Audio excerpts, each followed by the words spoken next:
మన జనగామ నియోజకవర్గానికి 3,500 ఇళ్లు ఇచ్చాం. మన జనగామ మున్సిపాలిటీకి 600 ఇళ్లు ఇచ్చాం.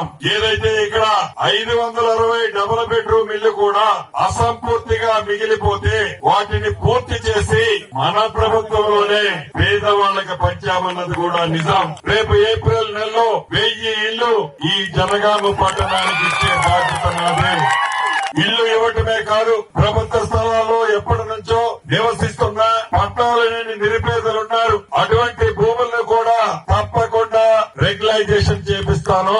సర్వే నెంబర్ 53లో సుమారు 230 ఎకరాలు 1800 ఇళ్లు ఎప్పుడో 40 సంవత్సరాల క్రితం కట్టి ఉన్నాయన్నా వాటిని సరైన కాగితాలు పత్రాలు లేని కారణంగా అక్కడ నివసించే వాళ్ళు ఇబ్బంది పడుతున్నారు. రెవెన్యూ మంత్రిగా వాటిని తప్పకుండా పరిశీలించి ఎవరైతే నివసిస్తున్నారో వాళ్ళకి రెగ్యులైజేషన్ చేసే బాధ్యత కూడా ప్రభుత్వ పక్షాన నేను చేస్తాను.